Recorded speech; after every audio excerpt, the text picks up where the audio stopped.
सुप्रभात बच्चों। आज आप ल्हासा की ओर पाठ का प्रथम पृष्ठ देखें, उसी से संबंधित जानकारी मैं आपको प्रदान कर रही हूँ। इससे पूर्व मैंने आपको लाउन सागरितायन के बारे में बताया। इस पाठ में लेखक कहते हैं कि उस समय में फड़ी कलिंपोंग होकर के रास्ता नहीं खुला था, इसलिए नेपाल तिब्बत मार्ग ही तिब्बत जाने का मुख्य मार्ग था।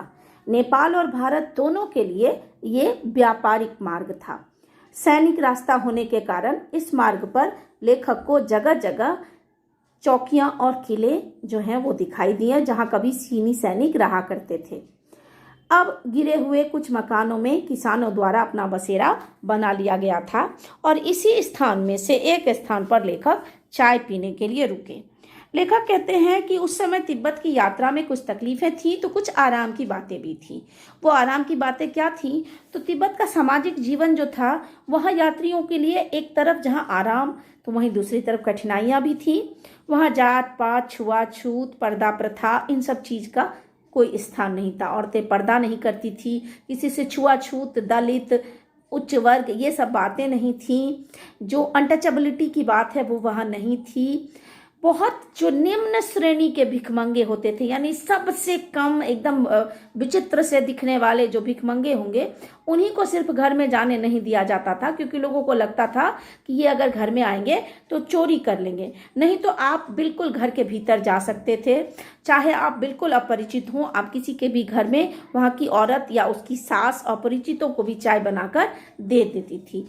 आपको बस क्या करना था, तो अपनी झोली में से चाय दे दीजिए, वो उसे पका देगी। मक्खन और सोडा दे दीजिए तो चाय चोंगी में कूटकर उसे दूध वाली चाय के रंग की बना के मिट्टी के टोटीदार बर्तन, जिसे खोटी कहते हैं, उसमें रख के आपको दे देगी। अगर आपको लगता है कि बैठक की जगह चूल्हे से दूर है और आपको ये डर लगता है कि सारा मक्खन आपकी चाय में नहीं पड़ेगा या वो महिला चुरा सकती है आपका मक्खन, तो आप खुद भी अंदर जा सकते हैं और सामने में चाय मथ कर ला सकते हैं और पी सकते हैं। यानी उस समय के समाज में जो है, लेखक कहते हैं कि वहाँ की कोई जो है औरत आपकी मदद कर सकती थी। वहाँ अपरिचितों के लिए भी घर के दरवाजे खुले रहते थे, कोई समस्या नहीं थी। खाली निम्न श्रेणी का कोई भिखमंगा हो तो उसके लिए घर के दरवाजे नहीं खोले जाते थे। स्त्रियों के लिए पर्दा प्रथा नहीं थी, इसलिए वो अपरिचित लोगों के सामने भी आ जाती थी, उनकी मदद कर देती थी।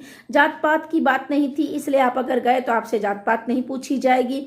छुआछूत का कोई सवाल नहीं था, इसलिए आप उनके चूल्हे तक भी जा सकते थे। और आपको लेकिन करना क्या था, तो आपको अपनी चाय बनाने के लिए सारा सामान उनको देना था, ताकि वो चाय बना के आपको दे दें। और वो चाय कैसे बनती थी, तो उसमें सोडा, नमक, चाय, मक्खन ये डाला जाता था। पहाड़ के लोग मक्खन को, दूध को बहुत ज़्यादा बॉईल करके उसकी मलाई जो है, मक्खन जो है, उसको सुखा के रखते हैं और जब दूध की ज़रूरत होती है तो उसे कूट कर गर्म पानी में डाल के दूध में परिवर्तित कर लेते हैं। तो ये सब चीज़ें जो है लेखक कहते हैं वहाँ पे।